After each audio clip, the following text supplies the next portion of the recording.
جو رونما ہونے تھے نبی کریم صلی اللہ علیہ وسلم نے ان کے بارے میں پیشن گوئی کی ہے، کچھ معاملات کے بارے میں اور کچھ اعمال کے بارے میں۔ آج کا ہمارا موضوع ہے وہ اعمال جن کے بارے میں نبی کریم صلی اللہ علیہ وسلم نے قیامت تک کے لیے پیش گوئی کی ہے، جو قیامت تک وہ اعمال رونما ہوں گے۔ رسول اللہ صلی اللہ علیہ وآلہ وسلم نے حضرت ابو سعید خدری رضی اللہ تعالیٰ عنہ حدیث کے راوی ہیں، بیان کرتے ہیں کہ رسول اللہ صلی اللہ علیہ وآلہ وسلم نے ارشاد فرمایا لَتَتَّبِعُنَّ سُنَنَ مَنْ قَبْلَكُمْ شِبْرًا بِشِبْرٍ وَذِرَاعًا بِذِرَاعٍ۔ آپ صلی اللہ علیہ وسلم نے فرمایا ان قریب تم اپنے سے پہلی امتوں کی پیروی کرو گے۔ اپنے سے پہلی امتوں سے مراد یہودیوں اور عیسائیوں کی پیروی کرو گے۔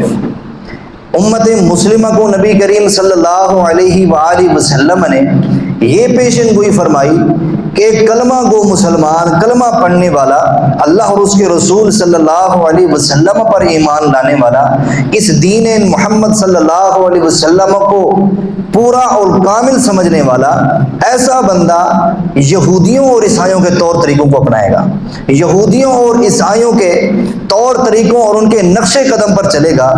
ایسے چلے گا کہ جس طرح ایک ہاتھ دوسرے ہاتھ سے ملتا جلتا ہے، ایک بازو دوسرے بازو سے ملتا جلتا ہے، ایک جوتا دوسرے جوتے سے ملتا جلتا ہے، اسی طرح نبی کریم صلی اللہ علیہ وسلم نے فرمایا ایک مسلمان کلمہ گو، کلمہ پڑھنے والا، نبی کریم صلی اللہ علیہ وسلم پر ایمان لانے والا، آخرت پر ایمان لانے والا، وہ یہودیوں اور عیسائیوں کے طور طریقوں کو اس طرح سے اپنائے گا جس طرح ایک ہاتھ دوسرے ہاتھ کے مشابہ ہوتا ہے، ایک پاؤں دوسرے پاؤں کے مشابہ ہوتا ہے، ایک جوتا دوسرے جوتے کے مشابہ ہوتا ہے۔ آپ صلی اللہ علیہ وآلہ وسلم سے صحابہ کرام نے پوچھا اللہ کے نبی صلی اللہ علیہ وسلم الیہود والنصارى، کیا ہم یہودیوں اور عیسائیوں کے طور طریقوں کو اپنائیں گے؟ آپ صلی اللہ علیہ وسلم نے فرمایا فمن، تو پھر اور کس کے طور طریقوں کو اپناؤ گے؟ آپ صلی اللہ علیہ وآلہ وسلم نے اس حدیث کے اندر جو پیشن گوئی فرمائی میری امت یہودیوں اور عیسائیوں کے طور طریقوں کو اپنائے گی۔ آج کل اگر دیکھا جائے ان چیزوں کو، رسول اللہ صلی اللہ علیہ وسلم کی اس پیشن گوئی کو اپنے سامنے رکھا جائے اور دیکھا جائے، موازنہ کیا جائے کہ مسلمان کس موڑ کے اوپر کھڑے ہیں، کہ مسلمان یہودیوں اور عیسائیوں کے طور طریقوں کو اپنائے ہوئے ہیں یا نہیں۔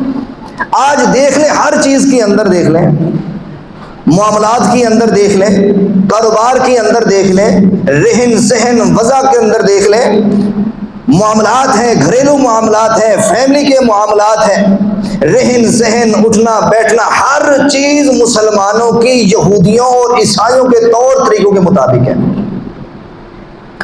آج یہ مسلمان اگر یہ کلمہ پڑھتا ہے اور کہتا ہے کہ میں محمد الرسول اللہ صلی اللہ علیہ وآلہ وسلم کو ماننے والا، ان کے دین کے اوپر چلنے والا اور پیارے پیغمبر صلی اللہ علیہ وآلہ وسلم کی تصدیق کرنے والا کہ اللہ کے نبی صلی اللہ علیہ وسلم پر اللہ نے پورے کا پورا دین نازل کر دیا ہے، اس کے باوجود اگر وہ دین سے ہٹ کر یہودیوں اور عیسائیوں کے طور طریقوں کو اپناتا ہے، یہودیوں اور عیسائیوں کے نقش قدم پر چلتا ہے، تو یہ اس بات کی وہ وضاحت کرتا ہے کہ یہ دین جو اللہ رب العالمین نے نبی کریم صلی اللہ علیہ وسلم پر نازل فرمایا وہ مکمل نہیں ہے۔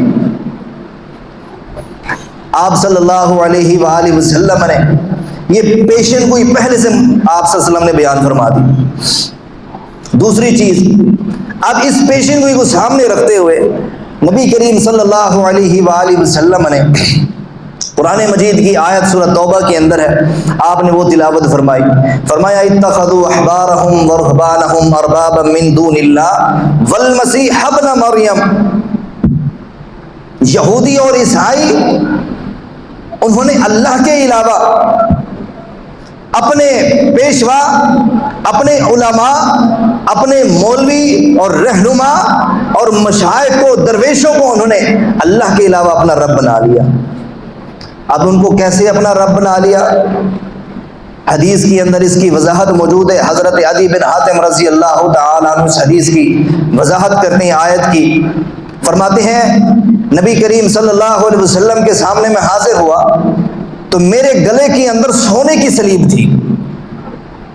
سونے کی سلیب پہنے ہوئے نبی کریم صلی اللہ علیہ وسلم کی خدمت میں حضرت عدی بن حاتم رضی اللہ عنہ حاضر ہوتے ہیں. آپ صلی اللہ علیہ وسلم نے فرمایا یا عدی اطرح عنک ھذا الوسن، اے عدی اس بت کو اتار کر پھینک دو.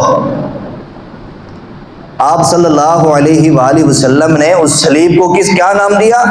بت. اطرح عنک ھذا الوسن، اے عدی اس بت کو اتار کر پھینک دو. عدی رضی اللہ تعالی عنہ نے وہ سلیب اتار کر پھینک دی. آپ صلی اللہ علیہ وسلم نے پھر اس آیت کی تلاوت کی اتخذوا احبارهم ورهبانهم اربابا من دون اللہ. خبردار، یہودیوں اور عیسائیوں نے اللہ کے علاوہ اپنے علماء، اپنے درویشوں کو رب بنا لیا.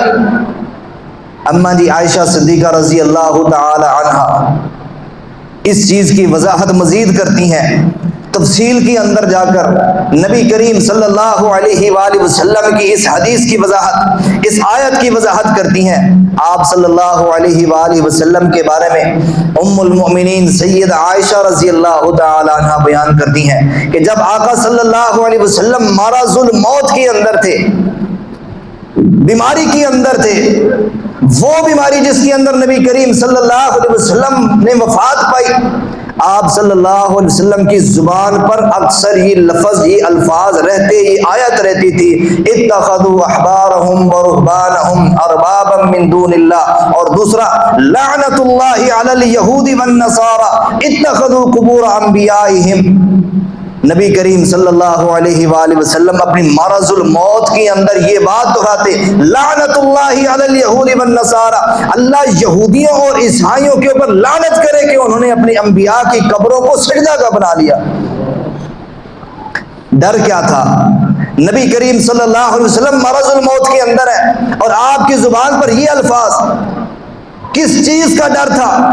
کہیں آپ صلی اللہ علیہ وسلم کو یہ ڈر تھا کہیں میرے دنیا سے جانے کے بعد میری قبر کو لوگ سجدہ گاہ نہ بنا دیں. آپ نے فرمایا لعنت کرے اللہ یہودیوں اور عیسائیوں پر. نبی کریم صلی اللہ علیہ وآلہ وسلم نے اس چیز کی وضاحت فرمائی کہ اگر ایک نبی کی قبر کو سجدہ گاہ بنانا حرام ہے تو کسی عام انسان کی قبر کو سجدہ گاہ بنانا بالاولیٰ حرام ہے. اگر ایک نبی اس کو سجدہ کرنا حرام ہے، اس کی قبر بنانا اور اس کی قبر کے اوپر سجدہ کرنا حرام ہے، تو عام انسان کی قبر کے اوپر سجدہ کرنا بالاولیٰ حرام ہے. اور دوسری چیز جو ایک حدیث سے ملتی ہے، یہاں پر تو ہم بحث کرتے ہیں قبروں کے اوپر سجدے کرنے کی، اور آج کل تو وہ دور ہے کہ زندہ انسانوں کو سجدہ کیا جا رہا ہے، پیروں کو، فقیروں کو سجدہ کیا جا رہا ہے. نبی کریم صلی اللہ علیہ وسلم کے سامنے ایک صحابی آئے اور آ کر عرض کی اللہ کے نبی صلی اللہ علیہ وسلم، میں ایک علاقے سے گزرا، میں نے وہاں پر دیکھا کہ کچھ لوگ اپنے سردار کو، اپنے بادشاہ کو سجدہ کر رہے تھے، تو میں نے دل کے اندر یہ گمان کیا کہ اگر یہ لوگ اپنے سردار کو سجدہ کر سکتے ہیں تو دنیا کائنات کے اندر تو عظیم ہستی اگر کوئی ہے تو محمد الرسول اللہ صلی اللہ علیہ وسلم ہے. اگر سجدے کی سب سے زیادہ کوئی حقدار ہستی ہے تو وہ نبی کریم صلی اللہ علیہ وسلم ہے. اس لیے اللہ کے نبی صلی اللہ علیہ وسلم میں آپ کو سجدہ کرنا چاہتا ہوں. آپ صلی اللہ علیہ وآلہ وسلم نے کیا فرمایا؟ بات مردے کی نہیں، بات قبر کے اوپر سجدہ کرنے کی نہیں. امام الانبیاء سرور کائنات جناب محمد الرسول اللہ صلی اللہ علیہ وآلہ وسلم کو سجدہ کرنے کی ہے. یہاں پر لوگ شرابی کو، بھنگی کو لوگ سجدہ کرتے ہیں، ان کے قدموں میں گرتے ہیں، ان کو اپنا خدا اور اپنا معبود بناتے ہیں، اور وہ پیر صاحب آرام اور سکون کے ساتھ بیٹھے ہیں، ان کو کوئی فکر نہیں، کوئی پرواہ نہیں، ان کے سر پر دست شفقت رکھتے ہوئے ان کو اٹھا دیتے ہیں. اور نبی کریم صلی اللہ علیہ وسلم نے فرمایا میرے صحابی، اگر دنیا کے اندر اللہ کے علاوہ کسی اور کو، کسی انسان کو سجدہ کرنا حلال ہوتا، جائز ہوتا، تو میں عورت کو حکم دیتا وہ اپنے خاوند کو سجدہ کرتی. کسی زندہ انسان کو سجدہ کرنا بھی حرام اور کسی مردہ کو سجدہ کرنا بھی حرام، اس کی قبر کو سجدہ گاہ بنانا بھی حرام ہے۔ آپ صلی اللہ علیہ وسلم نے فرمایا اگر جائز ہوتا، جائز یہ بھی نہیں ہے کہ عورت اپنی خاوند کو سجدہ کرے، حکم یہ بھی نہیں ہے، لیکن اگر جائز ہوتا تو آپ صلی اللہ علیہ وسلم کس کو سجدہ کرنے کا حکم دیتے ہیں۔ تیسری چیز نبی کریم صلی اللہ علیہ وآلہ وسلم نے جو بیان فرمائی، آپ صلی اللہ علیہ وآلہ وسلم نے ارشاد فرمایا لَيَأْتِيَنَّ، ایک وقت ایسا ضرور آئے گا، ایک زمانہ ایسا آئے گا کہ لوگوں کو پرواہ نہیں ہوگی کہ لوگوں نے کہاں سے مال کمایا، کہاں پہ خرچ کیا، ان کو اس چیز کی فکر نہیں، اس چیز کی پرواہ نہیں ہوگی۔ امن الحلال ام من الحرام، جو مال میں نے کمایا ہے وہ مال حلال طریقے سے کمایا یا پھر وہ مال میں نے حرام ذریعے سے کمایا، یہ فکر ختم ہو جائے گی۔ آج کل یہی صورتحال ہے، لوگوں کو پتہ ہی نہیں ہے کس طریقے سے مال کما رہے ہیں، کہاں سے کما رہے ہیں، یہ ذریعہ جو ہے یہ حلال ہے یا پھر یہ ذریعہ حرام ہے۔ لوگوں نے حرام ذریعوں کو حلال نام دے کر کاروبار شروع کیا ہوا ہے۔ ہر کسی کے اپنے اپنے فتوے، ہر کسی کا اپنا اپنا مولوی، جو جس طریقے سے اچھا فیصلہ سنائے گا وہ ہمارا مولوی اور وہ ہمارا عالم اور وہ ہمارا مفتی ہوگا۔ شراب کو حلال تصور کر لیا جاتا ہے، سود کو حلال تصور کر کے اس کے فتوے دیے جاتے ہیں۔ نبی کریم صلی اللہ علیہ وآلہ وسلم نے یہ ایک پیشن گوئی بھی فرمائی ہے۔ آپ صلی اللہ علیہ وآلہ وسلم نے فرمایا ایک وقت ایسا آئے گا کہ اللہ رب العالمین میری امت کے لوگوں کی شکلیں تبدیل کر دے گا، شکلیں تبدیل ہو جائیں گی۔ یہ تو وہ پیغمبر کہہ رہا ہے کہ جو ساری ساری رات مصلی پر بیٹھ کر دعائیں کرتا، ساری ساری رات جائے نماز پر بیٹھتا، روتا گڑ گڑاتا، اللہ رب العالمین کو ترس آتا اور حضرت جبریل علیہ السلام آسمانوں سے اترتے، پیارے پیغمبر صلی اللہ علیہ وسلم کی خدمت میں حاضر ہوتے، یا رسول اللہ صلی اللہ علیہ وسلم بات کیا ہے، اس وقت آپ کا یہ رونا دھونا کس لیے؟ نبی کریم صلی اللہ علیہ وسلم نے فرمایا میں اپنی امت کی وجہ سے پریشان ہوں۔ اپنی امت کے لیے رونے اور گڑ گڑانے والے نبی، ان کی زبان سے جب یہ بات نکلتی ہے کہ ایک وقت ایسا آئے گا کہ اللہ رب العالمین میری امت کی شکلیں تبدیل کر دے گا، صحابہ کرام کہتے ہیں اللہ کے نبی صلی اللہ علیہ وسلم بھلا ایسی کیا وجہ ہے، کیوں اللہ رب العالمین یہ چیزیں کرے گا؟ نبی کریم صلی اللہ علیہ وآلہ وسلم نے ارشاد فرمایا یہ تب ہوگا جب لوگوں کے اندر گانے والیاں عام ہو جائیں گی، گانے والیاں عام ہو جائیں گی، موسیقی عام ہو جائے گی، آلات موسیقی عام ہو جائیں گے، پرواہ نہیں ہوگی، لوگوں نے حرام کو حلال کے فتوے دے کر جائز بنا دیا ہوگا۔ آج بھی اگر آپ دیکھیں تو کئی ایسے علماء موجود ہیں جنہوں نے گانا بجانا آلات موسیقی کو حلال تصور کیا ہے۔ نبی کریم صلی اللہ علیہ وسلم نے فرمایا گانے والیاں عام ہو جائیں گی، جب گانے والیاں عام ہو جائیں گی تو اس بات کا یقین رکھو کہ اللہ رب العالمین لوگوں کی شکلیں تبدیل کر دے گا۔ نبی کریم صلی اللہ علیہ وآلہ وسلم نے فرمایا پھر ایسا وقت آئے گا اللہ رب العالمین میری امت کے اوپر پتھروں کی بارشیں نازل کر دے گا، پتھروں کی بارشیں۔ یا رسول اللہ صلی اللہ علیہ وسلم بھلا ایسی کیا وجہ ہے، کس لیے اللہ رب العالمین پتھروں کی بارشیں نازل کرے گا؟ اور تیسرا جملہ نبی کریم صلی اللہ علیہ وسلم نے فرمایا وہ وقت آئے گا کہ اللہ رب العالمین میری امت کے لوگوں کو زمین کے اندر دھنسا دے گا۔ بھلا ہے کسی کو ایسی پرواہ؟ بھلا کسی نے آج تک یہ پرواہ کی کہ اللہ کے نبی صلی اللہ علیہ وآلہ وسلم نے جب یہ باتیں سنائی، جب یہ پیشگوئیاں بیان کی، صحابہ کرام کی کیا حالت ہوگی، صحابہ کرام نے کیا سوالات کیے ہوں گے؟ اللہ کے نبی صلی اللہ علیہ وسلم کے پاس دوڑتے ہوئے آئے، کہتے ہیں اللہ کے نبی صلی اللہ علیہ وسلم ذرا ہمیں بتائیں وہ کون لوگ ہوں گے جن کے اوپر اللہ رب العالمین پتھروں کی بارشیں نازل کرے گا، جن کو اللہ تعالیٰ زمین کے اندر دھنسا دے گا۔ یہ اللہ کے نبی صلی اللہ علیہ وسلم ذرا آگاہ کرے ہمیں وہ کون لوگ ہوں گے جن کی اللہ رب العالمین شکلیں تبدیل کر دے گا، کیا ہم میں سے تو کوئی نہیں ہوگا؟ آپ صلی اللہ علیہ وسلم نے فرمایا نہیں، وَلَٰكِنْ أَنْتُمْ يَوْمَئِذٍ، آپ نے فرمایا نہیں، تم ہی ہوں گے، تمہارے ہی بھائیوں میں سے ہوں گے، تمہاری ہی جماعت میں سے ہوں گے، وہ کلمہ پڑھنے والے مسلمان ہوں گے، کلمہ گو مسلمان۔ ان کے اوپر جب اللہ رب العالمین پتھروں کی بارشیں اور زمین کے اندر دھنسائے گا، اللہ رب العالمین ان کی شکلیں تبدیل کرے گا۔ وجہ کیا ہے؟ آپ صلی اللہ علیہ وسلم نے فرمایا آلات موسیقی عام ہو جائیں گے، العشر والبطر والتنافس والتکاثر۔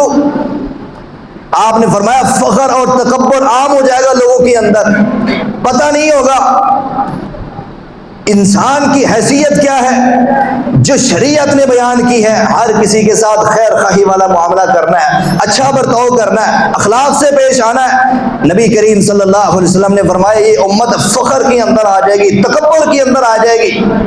جب فخر اور تکبر جس چیز کے اندر آ جاتا ہے تو پھر اس کو توڑ کر رکھ دیتا ہے۔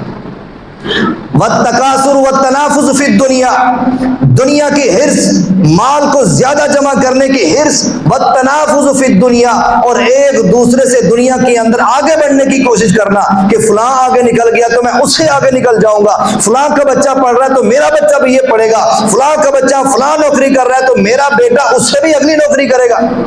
ان چیزوں کے اندر بحث، ان چیزوں کے اندر محنت، جب یہ چیز عام ہو جائے گی تو پھر اللہ رب العالمین کا عذاب آئے گا۔ ہماری دوڑ ان چیزوں کے لیے ہے۔ ہم تو وہ لوگ ہیں جو کلمہ پڑھنے کے بعد اپنی جان کی پرواہ نہیں کرتے تھے۔ نبی کریم صلی اللہ علیہ وآلہ وسلم کے صحابہ کرام کو ذرا دیکھیں، کلمہ پڑھنے سے پہلے، ایمان لانے سے پہلے ان کی کیا حالت اور کیا کیفیت ہوتی تھی، اور جب وہ کلمہ پڑھتے تو ان کی کیا حالت اور کیفیت ہوتی تھی۔ کلمہ پڑھنے کے بعد نہ ان کو اپنی جان کی پرواہ ہے، نہ ان کو اپنی مال کی پرواہ ہے، نہ ان کو اپنی اولاد کی پرواہ، نہ والدین کی پرواہ، نہ بادشاہت کی پرواہ، نہ سرداری کی پرواہ۔ کلمہ پڑھنا، ایک کلمہ گو مسلمان کو یہ چیز زیب نہیں دیتا کہ وہ دنیا کے لیے دوڑے اور صرف دنیا کی ہوس کے اندر پڑا رہے۔ آپ صلی اللہ علیہ وسلم نے فرمایا ایک وقت ایسا آئے گا کہ میری امت کے اندر وہن بیماری پیدا ہو جائے گی۔ وَمَا الْوَهْنُ یا رسول اللہ، یہ وہن کیا چیز ہوتی ہے؟ آپ صلی اللہ علیہ وسلم نے فرمایا حب الدنیا وکراہیت الموت۔ تجارت کرنا حلال ہے، کاروبار کرنا حلال ہے، پیسہ کمانا حلال ہے، رزق تلاش کرنا حلال ہے، پیسہ جمع کرنا بھی حلال ہے، لیکن اس حد تک آگے نکل جانا کہ حلال اور حرام کی تمیز کا فرق نہ پتہ چلے، اللہ اور اس کا رسول ہمیں بھول جائے، دین کا ہمیں پتہ نہ چلے، جب یہ چیزیں ختم ہو جائیں گی، حب الدنیا، اس کو کہتے ہیں دنیا کے ساتھ محبت اور موت سے نفرت۔ ایک کلمہ گو کو یہ زیب نہیں دیتا کہ وہ موت سے نفرت کرے۔ ایک ایمان والا، کلمہ پڑھنے والا، وہ موت سے محبت کرتا ہے، اللہ رب العالمین کا دیدار، اس کے دل کے اندر یہ شوق ہے کہ میں اللہ رب العالمین کا دیدار کروں، جنت کے اندر جاؤں اور پیارے پیغمبر صلی اللہ علیہ وآلہ وسلم کی سفارش لے کر جنت کے اندر جا کر پیارے مصطفیٰ صلی اللہ علیہ وسلم کا پڑوسی بن جاؤں۔ ایک ایمان والے کا شوق یہ ہوتا ہے، ایمان والا چاہتا ہے کہ مجھے اللہ کے نبی صلی اللہ علیہ وسلم کا پڑوس مل جائے، مجھے جنت حاصل ہو جائے۔ لیکن جب ایک کلمہ گو مسلمان دنیا کے پیچھے چلے، دنیا کی محبت اس کے دل دماغ کے اندر ہو اور وہ چاہتا ہو کہ صرف اور صرف میرے سامنے دنیا ہی دنیا ہو، آپ صلی اللہ علیہ وسلم نے فرمایا حب الدنیا وکراہیت الموت، میری امت کے اندر یہ وہن نامی بیماری پیدا ہو جائے گی، دنیا سے محبت کریں گے اور موت سے نفرت کریں گے۔ صحابی آتا ہے، اللہ کے نبی صلی اللہ علیہ وسلم اگر میں شہید ہو جاؤں تو میں کہاں جاؤں گا؟ اگر میں شہید ہو جاؤں تو میں کہاں جاؤں گا؟ آپ کیا سمجھتے ہیں اس کے بیوی بچے نہیں تھے، اس کے ماں باپ نہیں تھے، اس کی خواہشات نہیں تھی، اس کی زندگی کی کوئی وقت نہیں تھی، لیکن وہ اللہ کے نبی صلی اللہ علیہ وسلم کے سامنے یہ شوق اور یہ جذبہ لے کر آیا، اللہ کے نبی صلی اللہ علیہ وسلم مجھے ذرا بتائیں اگر میں شہید ہو جاؤں تو میں کہاں جاؤں گا؟ کیا میں جنت کے اندر جاؤں گا؟ کیا مجھے اللہ رب العالمین کا دیدار نصیب ہوگا؟ نبی کریم صلی اللہ علیہ وسلم نے فرمایا ہاں اگر تم شہید ہو گئے تو سیدھا جنت کے اندر جاؤ گے۔ اب وہ صحابی، اس نے کھجوریں پکڑی ہاتھ میں، اسی طریقے سے وہ کھجوریں زمین پر مارتا ہے اور اللہ کے راستے میں میدان کے اندر کود پڑتا ہے اور اپنی جان قربان کر دیتا ہے۔ نبی کریم صلی اللہ علیہ وآلہ وسلم نے فرمایا اس بندے نے جو بات کی، یہ بات اس بندے نے سچ کر دکھائی۔ جان قربان کرنا بہت بڑی بات ہوتی ہے. دین کے لیے باہر سڑک کے اوپر نکلنا، ریلی نکالنا، 10 منٹ وہاں پر دھوپ میں کھڑا ہونا بہت مشقت والا نظر آتا ہے ہمیں. کلمہ گو مسلمانوں کے لیے احتجاج کرنا، ان کے اوپر ظلم ہو رہا ہو تو باہر نکلنا ہمارے لیے پہاڑ بن جاتا ہے. اور وہاں صحابہ کرام کے سامنے وہ جان قربان کرنا کوئی حیثیت ہی نہیں رکھتا تھا. آخری حدیث ہے، نبی کریم صلی اللہ علیہ وآلہ وسلم نے ارشاد فرمایا ایک وقت ایسا آئے گا قرب قیامت، ایسے لوگ پیدا ہو جائیں گے جو دنیا سے محبت کریں گے اور موت سے نفرت کریں گے. پھر آپ صلی اللہ علیہ وآلہ وسلم نے فرمایا قیامت کے دن اللہ رب العالمین کے سامنے ایسے لوگ پیش ہوں گے جن کے اعمال، جن کی نیکیاں تہامہ پہاڑوں کے برابر ہوں گی، بڑے بڑے پہاڑوں کے برابر ان لوگوں کی نیکیاں ہوں گی. اور جی اللہ رب العالمین کے دربار میں حاضر ہوں گے، حاضری لگائیں گے اور اللہ رب العالمین ان کی ساری نیکیاں اٹھا کر ہوا میں روئی کی طرح اڑا دیں گے، بکھیر دیں گے. وہ ساری زندگی کی محنت، وہ ساری زندگی کی نمازیں وہ بیکار چلی جائیں گی. وجہ کیا ہے؟ نبی کریم صلی اللہ علیہ وسلم نے فرمایا لوگوں کے سامنے تو یہ بڑا متقی اور نمازی بنتا تھا، خلوت کے اندر، علیحدگی کے اندر جب اس کو گناہ کا موقع ملتا تھا تو یہ گناہ کر لیتا تھا. لوگوں کے سامنے تو اچھا بننا ہے، تنہائی کے اندر جب آپ ہوتے ہیں اور تنہائی کے اندر گناہ کا موقع مل جائے اور یہ بندہ گناہ کر لے، ایسے لوگوں کے اعمال اللہ رب العالمین کل قیامت والے دن ہوا کے اندر روئی کی طرح اڑا دیں گے. فکر کرنی چاہیے اپنے اعمال کی، جس طرح ہم فکر کرتے ہیں اپنی جمع پونجی کی، جس طرح ہم فکر کرتے ہیں اپنے پیسوں کی، اپنی دولت کی، ہر چیز کو سنوار کر اور سنبھال کر رکھتے ہیں، اسی طریقے سے اپنے اعمال کی بھی ہمیں اس کا خیال رکھنا چاہیے، اس کا پتہ ہونا چاہیے کہ ہمارے اعمال محفوظ ہیں یا نہیں ہے. کیا ہم کوئی ایسے عمل تو نہیں کر رہے جن اعمال کی وجہ سے اللہ رب العالمین کل قیامت کے دن ہمارے اعمال کو ہوا میں اڑا دے گا؟ کیا یہ اعمال کل قیامت والے دن قابل قبول ہوں گے؟ آخری عمل جو نبی کریم صلی اللہ علیہ وآلہ وسلم نے ارشاد فرمایا ما امرت بتشییع المساجد، آپ نے فرمایا مجھے مسجدوں کو خوبصورت بنانے کا حکم نہیں دیا گیا. لا تقوم الساعة حتى يتباهى الناس في المساجد، قیامت اس وقت تک قائم نہیں ہوگی جب تک لوگ مسجدوں کو ایک دوسرے سے بڑھ کر خوبصورت بنانے کی کوشش نہ کریں. ایک قاری صاحب کی چھٹی ہوتی ہے مسجد سے اور وہ جا کر اپنی مسجد بنا لیتے ہیں کہ جی اب میں مسجد میں بیٹھوں گا، اب میرا روزگار مسجد ہے. دوسرے قاری صاحب کی چھٹی ہوتی ہے مسجد سے، وہ اپنی مسجد بنا لیتے ہیں. جس کسی کی مسجد کے ساتھ بحث ہوئی اس نے جا کر اپنی مسجد بنا لی. یہ مساجد بنانا اچھا کام ہے، لیکن ایک دوسرے کے مقابلے کے اندر آ کر بنانا، فخر کرتے ہوئے بنانا. حضرت عبداللہ بن عباس رضی اللہ تعالیٰ عنہ فرماتے ہیں لَتُزَخْرِفُنَّهَا كَمَا زَخْرَفَتِ الْيَهُودُ وَالنَّصَارَى، تم مساجد کو ایسے ہی خوبصورت بناؤ گے، مزین کرو گے جس طرح یہودیوں اور عیسائیوں نے خوبصورت بنایا. بالکل تم انہی کے طور طریقوں کو اپناؤ گے اور انہی کے نقش قدم پر چلو گے. کوئی بھی عمل ہو، ہر عمل کے اندر صرف اور صرف اللہ کی رضا، یہ دیکھنا ہے کہ یہ میرا عمل کیا اللہ رب العالمین کے سامنے قابل قبول ہے یا نہیں. یہ جو عمل میں نے محنت کی، مشقت کی، یہ عمل قبول ہوگا یا نہیں ہوگا. ہر عمل کے اندر صرف اور صرف اللہ تعالیٰ کی رضا کو سامنے رکھیں اور ان اعمال سے بچنے کی کوشش کریں جن کے بارے میں نبی کریم صلی اللہ علیہ وسلم نے وعید سنائی، جن کو نبی کریم صلی اللہ علیہ وسلم نے حرام ٹھہرایا، جن کے بارے میں نبی کریم صلی اللہ علیہ وسلم نے پیشن گوئی فرمائی ہے. ان اعمال سے بچنے کی کوشش کریں تاکہ قیامت والے دن ہمیں پیارے پیغمبر صلی اللہ علیہ وآلہ وسلم کی سفارش مل جائے، آقا علیہ الصلوۃ والسلام کے جھنڈے کے نیچے ہم بھی شامل ہو جائیں. کل قیامت والے دن اللہ رب العالمین کے عرش کے سائے کے نیچے اللہ رب العالمین ہمیں بھی جگہ عطا فرمائے. جب ساری کائنات کے لوگ جمع ہوں اور اللہ رب العالمین ان ساری کائنات کے لوگوں میں سے ایک بندے کو آواز دے اور کھڑا کرے کہ فلاں بندہ کھڑا ہو جائے اور میرے عرش کے سائے کے نیچے آ جائے، کس کس قدر عظیم اور کس قدر شان اور کس قدر حیثیت رکھنے والا اور کس قدر مرتبے والا وہ بندہ ہوگا، اللہ رب العالمین اس بندے کو بلا کر اپنے عرش کے سائے میں جگہ دے۔ کوشش کرے کہ وہ اعمال کرے کہ جن کی وجہ سے اللہ رب العالمین کل قیامت کے دن ہمیں اپنے عرش کے سائے میں جگہ دے، پیارے پیغمبر صلی اللہ علیہ وسلم کی سفارش کا حقدار بنائے، پیارے پیغمبر صلی اللہ علیہ وسلم کی جنت کے ساتھ ہمیں ان کا پڑوسی بنائے، اور قیامت والے دن اللہ رب العالمین ہمیں اپنا دیدار نصیب فرمائے۔ آمین وآخر دعوانا ان الحمد للہ رب العالمین۔